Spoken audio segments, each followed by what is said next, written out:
gem and buy me another. Those ruby slippers will be perfect on my feet. Want me to listen? Those earrings might be neat. I dream of a joy when my collection is complete.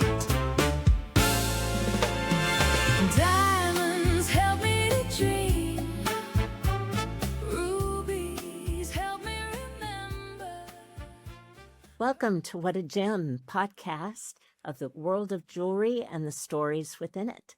And today I am here with Cynthia, an incredible designer and gemologist, I think is the right term. Maybe I've used the wrong one. She can correct me there. I started as a gem mine geologist. And so what I did in geology with dealing with optical mineralogy was a little different, but is more in depth. More in depth there. Okay. Yeah. She is going to share some of her wisdom about the industry and her design process and her customers and her jewelry. And I'm so excited to share it. So, Cynthia, can you talk to me about the jewelry you create and a little bit of your background, how you got here? Sure. I was always just really inspired since a kid by the riddles of the earth. I always wanted to know why there was a mountain here, why was that rock spotted, and so forth. And so from that, I ended up getting a degree in geology, and I grew up in Southern California, which actually is very gem rich. So it was very serendipitous for me to be able to even study geology and then in a place that was gem rich. And then I did my thesis in a gem mine in the area, which was the largest producing gem mine at the time in North America. Did some work in another gem mine. And by the time I got out, I thought, this is it for me, because it was being connected with the gems and the earth. And more than that, also the culture and the people, all the hands that the gemstones get through to be able to come to you. So I wanted a life of adventure. I wanted it of culture, of learning, of travel, of writing, of science and art and creativity. And I got all of those things by building my life around the colored gemstone industry and bespoke jewelry design. I was going to say, when I first started learning about you and your background, I found it fascinating that you are a jeweler who has been underground, actually looking at the gems, finding gems, etc., seeing them all the way through fruition to people wearing them. And not all designers and jewelers can say that. It's rather unique. So do you have stories you can tell us about being part of that side of the industry? Sure. You know, we all come with different strengths and different interests, and we all need each other, I think. But my particular strength is really learning my business from the ground up. What would I say about that? Did you wanted some stories of being inside gem mines, you mean? Or yeah, what okay. can you tell us something about uh, finding, or even just has it been something that you've explored, or is it something where you have gone to visit because you were curious? What part of your job took you down Well, into I'm the always very mines? curious about that. And I don't want people to think that all you need to do is go into a mine and you're going to pull out a perfect gem and, oh, yeah, that's mine now. And I'm going to put it in a jewel. There's a lot of steps that you go in between there. So most of the time, it's curiosity and feeling close to the earth and relationships with, you know, people who own mines or who are dealing with the gems from those mines. It's very rare that anybody really goes out to a gem mine and actually buys expensive things there. Maybe things, you know, I would always say to people when they go overseas and they're going to buy, if they're in Bangkok and somebody approaches them, don't spend more than you can afford to lose. So when you go to a gem mine like that, yes, if it's a big expensive gem, you're not going to suddenly give them $50,000, $100,000 out at the gem. You're going to take it back to a place where there's an office, there's testing equipment. You could do your due diligence, because while going to gem mines is a really fun, fascinating, exciting thing, you can lose your head with all of that sentiment and passion. You have to also have one foot in due diligence. So you make sure that you're getting the right gem, the right price, so you understand the gem. You know, the light in gem mines, it's not really the light that you would use to evaluate a high caliber gemstone. one of the most amazing things about being in gemstone mines that caught me was that the first mine where I spent a lot of time, the Himalaya mine in California, where I did my undergrad thesis. Um, when you go, my light on my headlamp, that's the only light there was. It let out, the battery wore out sometimes. And so I was in there in the dark by myself. And it is the darkest, darkest dark inside the earth that you can imagine. I think it must be even darker than space, because at least space, if you turn, you could see reflecting objects or stars or something like that. It is dark, dark, dark. It's so dark in there that there was an area of the mine where the miners pried down a rock from the ceiling, and what came down were these newts with no eyes, because you don't need eyes down there. It is that dark. So if you're going into an area where you're able to find a gem pocket and you clean them out and you take all the material you find inside the pocket and put it into a bucket, because you don't want to be able, in that bad light, you're not going to be able, you might miss a gemstone. You take it outside and you wash it off.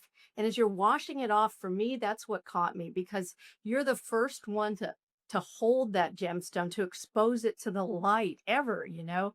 So in that particular mine, they're like 165 million years old. You're the first one to do that. And it's not that the gemstone necessarily cares, but to me, it's like time travel. It is like writing on a star. It's light and color and crystallized form. And it hits something into me that is as close to eternity as you could ever get. That's incredible. So how do you let a stone That's why I go? paused at first, because I can get on my soapbox about it. I get so passionate. But how do you let a stone go that you have found like that, and that you then maybe have, I'm assuming you've taken a stone from that all the way to a piece of I jewelry at have some point before. in time? Did, Yeah, so some of the did you ones like sell that, it, or is it yours? it's really hard. It's hard. Cash flow, that's what does it. Cash flow. Because when you're in the business of gemstones, there's business things to think about. But yeah, sometimes that's hard. One thing that I'm really lucky about is that my clients, we tend to do work over decades, even over a long time. So if it's a particular gem that I'm really attached to, well, I get attached to my clients too. I mean, I get really fond of them, even love them. I care about them. And then I visit them over the years. I see the jewels, I see them wearing it. I'm going to be next week in San Diego, where I have quite a few clients like that. And I get to visit all of my babies and see how they're doing. And then you see the joy that it's really bringing to the client as well. That's lovely. Because There is oh well, I'm walking the West Highland Trail at September. It's 96 miles by myself in Scotland. And so I found a jeweler over there who is a young designer. I found him on Instagram, and he does his metal work like out in the rocks in the open, making things. It's a very different style than what I have. So I'm taking a gemstone that I pulled, a pink tourmaline that I pulled out of that mine all those decades ago, and I'm going to pick up some rocks along the West Highland Trail there. And I've asked him to make a piece for me that has the California gemstone from my youth and these rocks that I tread over while I was walking through time. It's what I call it, or across the West Highland Trail. So there's a pendant that will have meaning for me. that's lovely. And I find jewelry is such a connection to travel and to Yes, stories, and that process, and how something means something to you. And sometimes a piece is special because you bought it on that journey, and sometimes true. I find it's because it reminds me of a journey. It might be a decade later, but it's like, oh, that gives me that feel, and so it does make a connection. And you just Hey, described what you're going to do with another jeweler, but you've got customers, like you say, that you've worked with for a long time. Can you talk mhm. to me about? I know there's nothing standard about something as precious as jewelry design, but can you describe what a process could be? I'm sure there's many people that have never had a custom piece of jewelry made. So what does that process look like when you're working with the customer? Well, there's custom and there's custom. That's not a standardized term within the jewelry business. So custom for some people could be just that, yeah, I like this ring you've done before. Let's put this purple amethyst in it. And then it's Mm. yours, and it's distinctly yours, but that not somebody's had to redesign the ring, re-engineer it, do all the model making and so forth. So that's one thing. With my pieces, they're usually more than that. Um, we would start with the gems. Well, you want to know the process. First, it's me talking to the client and getting a sense of the client. It's sort of a, if it's somebody I didn't know before, we would do it usually on Zoom, or maybe we've been introduced and we met person to person. All of the business that I do, none of it is in my office. It's all long distance. And I've been doing it that way for decades. So we've done that pretty successfully for a long time, not just since COVID. But it's a talk with the client, like what is your life like? Where are some places that have lit you up the most? What shape is your dining room table? Sometimes round table people or curved table people, they like more curves as opposed to something that's very rectangular and orderly. What kind of clothing do you like? What are your favorite colors? Tell me about when you were married. What was it like when your child was born? What was it like when you did something that you didn't think you could do? It's all those types of questions. And it might not seem like it has much sense on the surface, but the more I start vibing that client, it's like I can almost take in a lot of their essence and who they are. And then that forms a bank for me Mm. of ideas that I use for the jewelry. Like you were talking about when you were traveling, one client I was working with, I have this concept called a blue pearl moment. And a blue pearl moment, I'm sure we've all had them. And what it is, you know, those moments when you have, oh, it's like God pulls back a curtain and you could see into the inner workings of the world in yourself. Like everything makes sense and calmness and depth. And it's a tremendous understanding. And oh, and then that curtain comes back after a few minutes and you're back into this everyday world. Well, I talked to people about where were their blue pearl moments. So with one client, I was talking with her over Zoom, and it had to do with she was in a hot air balloon over the Serengeti plains, you know, in the morning for sunrise, and she was looking down at the giraffes, um, you know, walking over the Serengeti and so forth, and that she felt such peace and like insight and like, yes, all my life made sense. So from that, she had a pair of tanzanites that she wanted in a pair of earrings. And I thought, how can we? This is great because tanzanite is just found in Tanzania. That's where the Serengeti plains are. How can we work this in such a way that I don't want to make it look like a safari motif or something subtle like that? So I designed the earrings so they have acacia leaves around them, and the thorns on the acacia leaves are the prongs that hold the tanzanites. And acacias are what giraffes eat. They evolved to eat these tall trees and use, you know, get in and eat their tongues and move around the thorns. And we all have thorns in life to move around, don't we? So that's what we ended up doing. There's more to the story. But when she wears these earrings, it's like she can always return to that blue pearl moment. She always returns to that time and space. And I love it too. This is one thing I really love is that when I finally deliver the finished jewelry to the person, it's like they feel like it's always been there. So it's like it captures something of them. It is a true talisman, a true expression of something that's inside of them that has meaning. So with her, they were eventually going to go to her grandchildren. I knew about that. And I worked in the initials of the client and the client's mother on the back because we had diamonds from the client's mother in there too. So all of these things start forming a library of jewels that, you know, that's your life written in the language of jewels that is then passed down to others. That will be a true heirloom. And Yes. I hope the story is documented for the next generations as Oh, well. it is. It Good, is. good. Yes. It is. I wrote it. It's in one of my blogs, and then I wrote it for her. Yes, to give to the children. Speaking of your blogs, I love your blog.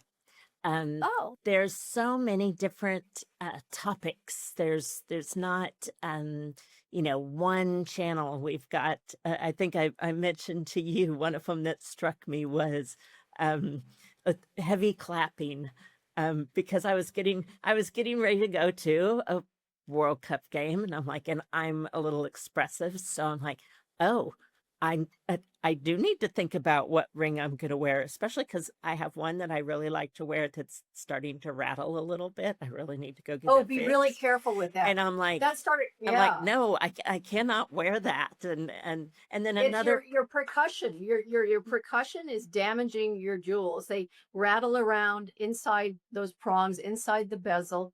The the shanks get distorted. I mean, there's a lot of damage. So that's why you got to clap with cupped hands or like this.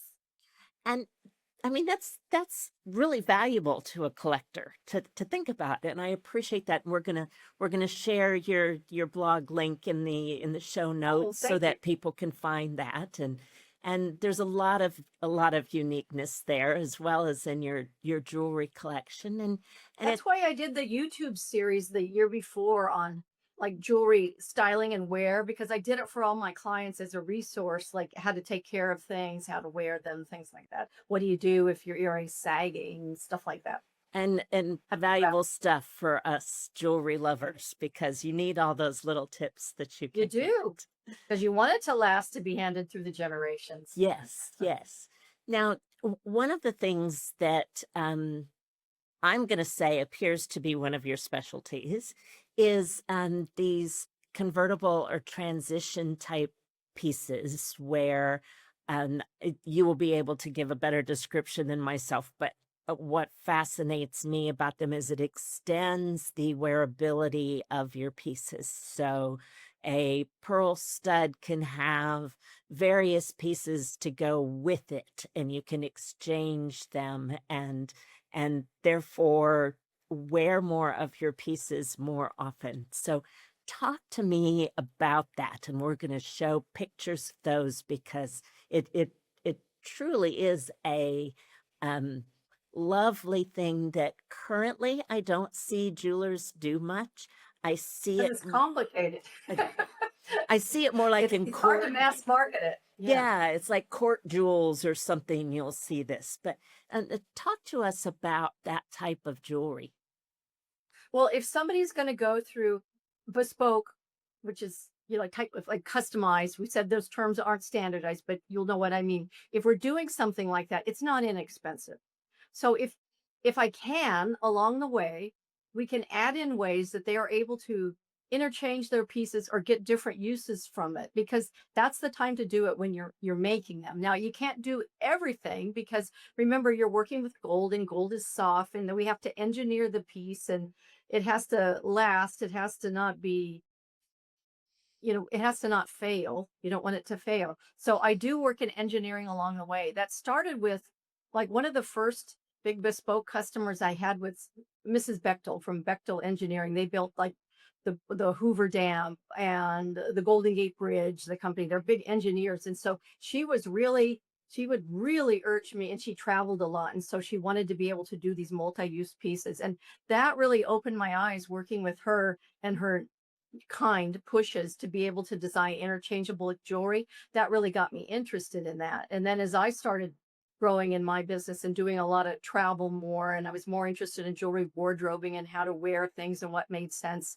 then I took it another level with the earrings, so that you can be able to interchange different tops and bottoms. And then it's really fun too. Like for people who collect jewelry, you don't want just one piece, but after they get a few different earrings of mine, it's amazing how all these different pieces go together to create different looks. It's really astonishing. And it's more of a reward. Like your jewelry should be fun too. You should be able to play with it and have fun. And it is a vital form of expression. Now, you have clear expertise in colored gems. And I think that that is definitely a very popular trend. I'm seeing more and more of my friends. I'm definitely seeing younger, um, sometimes first investment gem buyers are going more for colored gems than they are for diamonds.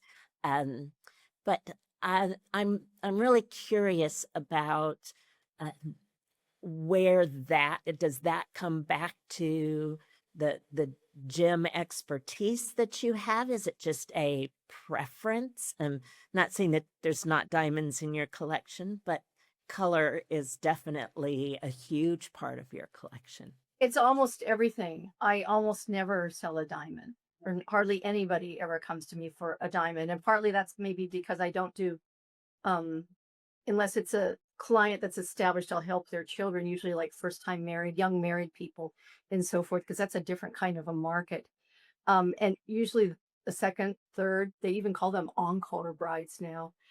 they don't need to go with what the culture is telling them they need to have a white diamond. They usually are confident enough to be able to go with something that's more individualistic, a beautiful ruby, a pink sapphire, blue sapphire, other types of gemstones. And then there's a whole category in the jewelry business called alternative bridal. That's what it used to be, which means anything besides diamond. But the thing is, it's like it's not even alternative anymore. No. You have people coming in to jewelry stores and that's their first choice. So for me, colored gemstones I'm really attracted to the variety, the colors, the hues, the tertiary cools, where they come from, all these different places. The that it's the market dynamics, it's just kept me really engaged for 35 years now. And diamonds just don't really do that for me. They're just sort of white and they're just sort of like something every person wants when they have made it big as a diamond. I can understand that. I've put them on before and the light is beautiful, but it's nothing to me like the depth and the passion of colored gemstones. And you did call them a trend. I would say it's a renaissance. It's not a trend. It's just because Ah, people are becoming aware of them now because certain things have happened in the marketplace to bring these gemstones, which are rare, to uh, be recognized amongst the consuming public. So now that they know that it's here and that it's cool or acceptable, they feel safe to be able to indulge, into that world and really understand it and love it and wear it. I mean, how many people, when I first started in this business, 81, 82, I go around the country selling my loose gemstones to quality retailers all around the country. I could not give away a peridot. I cannot tell you how many times people say, ick, peridot. And now no, people don't feel that way at all, do they? no. It's because they become more accustomed to it, aware of it. They know what it is. That's interesting, and I love that terminology of Renaissance because colored gems have definitely been popular for a very long time. But I'm happy to see that color is being far more embraced. And Well, it's more complicated. So you need a guide, you need to work with somebody who really understands them and has your best interests at heart, not just, there's a lot of jewelry stores that, the diamond market has had trouble the last few years. And so they need to branch into colored gemstones mm, as, their life saver to get out of the hole that diamonds have put them in with the onset of lab grown diamonds. So there's a lot of like Johnny come latelys moving into colored gemstones, but they don't really understand the market well, and and the nuance. education is so important, and that's part of why what a jam I wanted to start it was because I'm curious and I'm learning so much and I want other people to learn it as well. And talking to friends, and I recently was talking to a friend that was going to go with her son to pick out an engagement ring, and she says, yeah, he thinks he wants an emerald. And I'm like, oh, no, you don't want an emerald. And you can correct me if I'm wrong, but this is my understanding. You don't want an emerald for an engagement ring if she is going to wear it on a regular basis Well, because Jackie Kennedy had one, but it doesn't have the durability of a sapphire or other stones. And so if this is an active person and they're going to wear their ring, you might want to think about a different stone. I see a Education's lot of that. important. I see a lot of people being, like wanting certain types of gems, even peridot, that's another soft one, opal I would think about. But I want to say with all colored gemstones, whether it's an engagement ring or something else, it has to do with your perspective of understanding the care. So like no no ring, no jewel, whether it's diamond or emerald, if it's not cared for properly, is going to last to be passed around the generations. So I tell people that when you wear a ring like that, take it off when you come home. No housework, no sports, no gardening in them. It sometimes people think, oh, there's that slogan, a diamond is forever, or a diamond is the hardest thing, but that doesn't mean it's the most durable. There's a big difference between hardness and a durability and proper wear. Like, you wouldn't have fried chicken in a silk blouse, would you? No, you'd wear the right type of garment to be able to participate in that activity of frying chicken. The same with jewelry. So if somebody is wearing an emerald ring, I think somebody could do it successfully, but it's got to be, it wouldn't be me. It's got to be somebody who's more fastidious, more consistent, and always has places, or and her desk in her house to take that ring off. And she's not going to wear it when it's moving day and she's moving boxes in and out of the house. Yeah. Yeah. I would So tend to agree with you. Yes. lifestyle is important in those decision processes. Well, it is. And then think of a faceted emerald versus a cabochon emerald. Well, the cabochon doesn't have those facet junctures on it that are going to be chipped and knocked. It could be a little bit, it depends on the inclusions within it, but it could be a little bit more durable. So Could be. So different, Could be. but that's a valuable thing to consider, and for someone to become educated upon when they're going to buy jewelry is what stones, by color, by durability, by what kind of cut, what kind of setting, because some settings I was going to protect the say that stone it's the better. setting. You have to also think about the setting, Yes, and so if it's going to provide more protection. it's not just about going out and finding the prettiest thing in your price range. There's education that needs to come with that. Right. Yeah. And understand.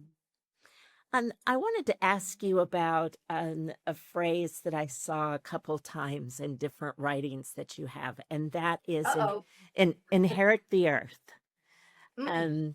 To talk to me about that. Where is that positioned in your philosophy with jewelry?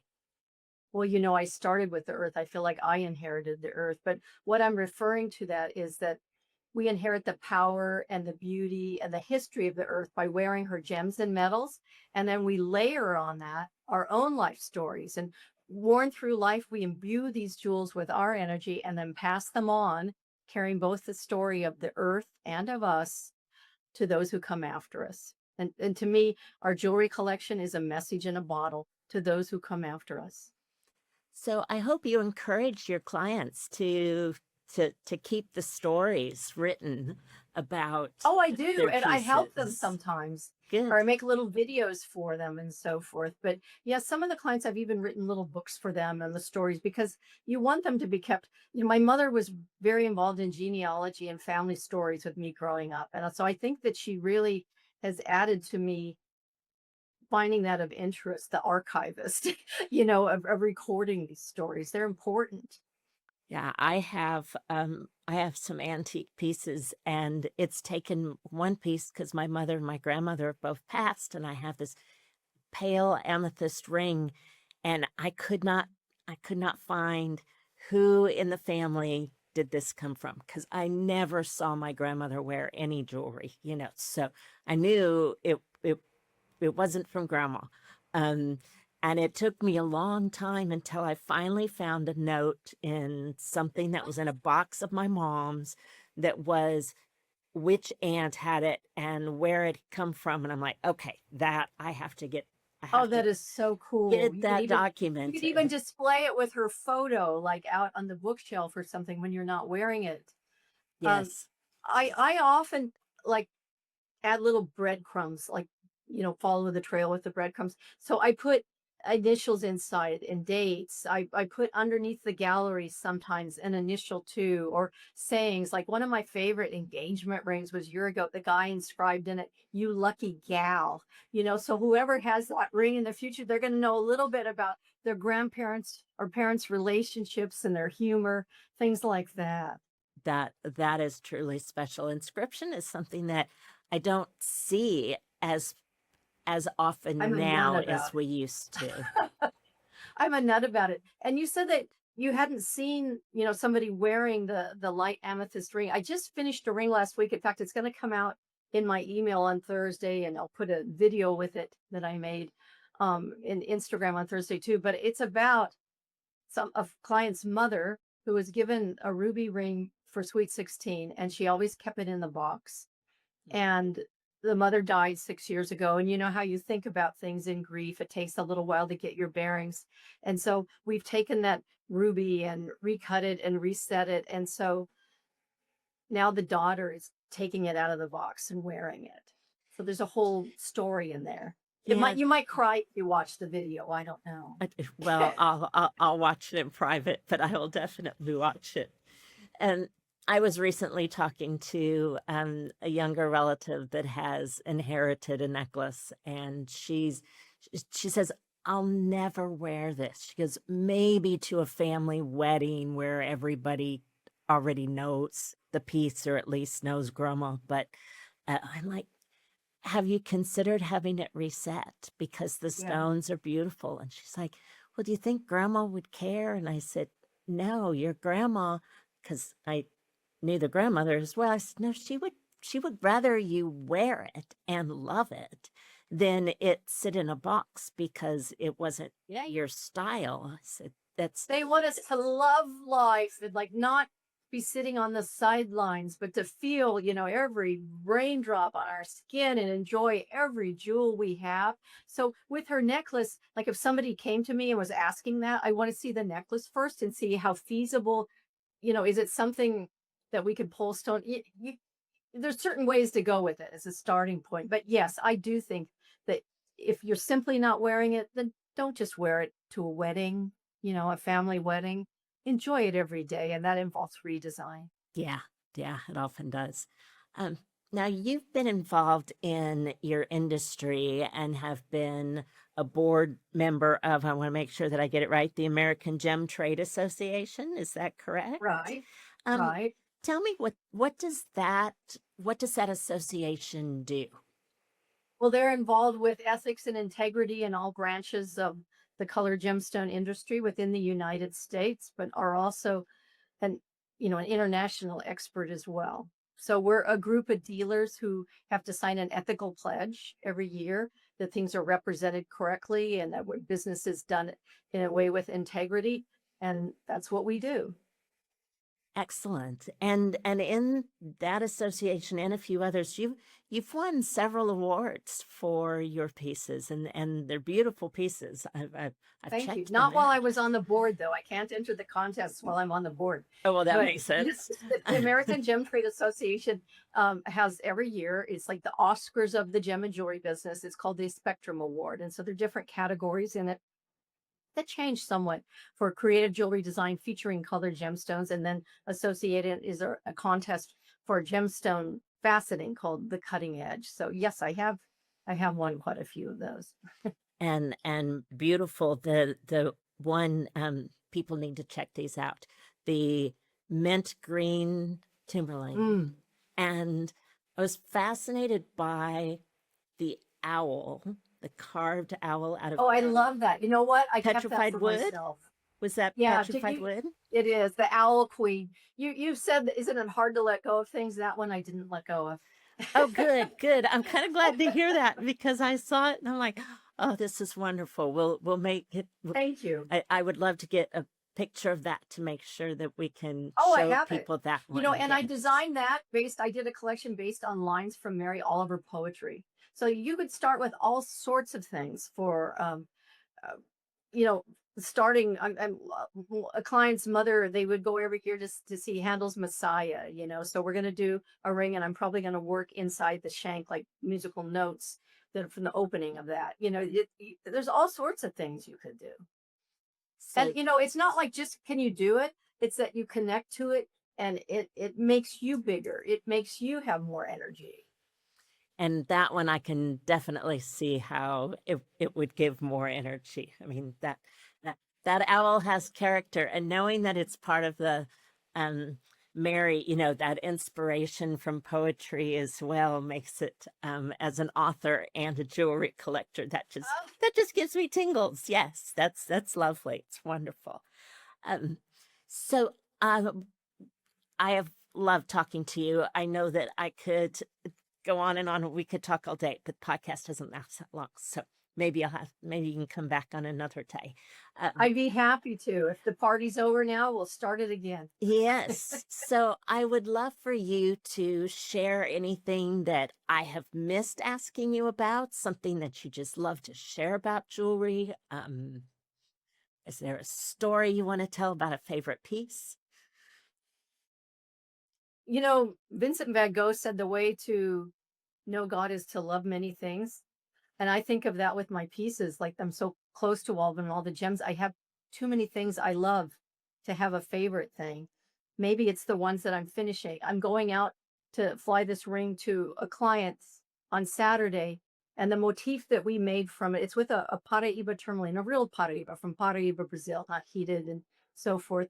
And she's a widow. And so what she wanted in the ring was the story of, like chaos, and then how you can assemble order and continuity again, move through chaos to a new path. So I've captured that in the ring. And that's probably my current favorite right now. I can't wait to see it on her finger. Oh, that's wonderful. Will that show up on Instagram, do you think? It will, but not till I give it. It's Of, for her eyes first. of course, And then of course.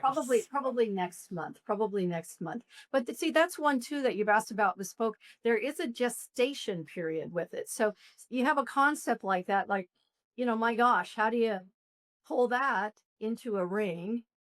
And then you have to think about the different ways you could do it. And those are just thoughts. So you could design, but then you have to engineer it, right? And make it something that can actually be worn and be functional and it's comfortable and looks good from all these different directions. And, there's a lot to do. It's not just sketching pretty pictures and making the jewelry. Yeah, So, or popping a stone into some prongs and closing them up. right. And there's nothing wrong with that, but that's Yeah. just not my end of the business. Yeah. Yeah. Lovely. Well, it has been wonderful learning from you. I Well, really darn. appreciate it. I look forward to meeting up with you later, maybe in Tucson or something. Yes, that sounds good. That sounds good.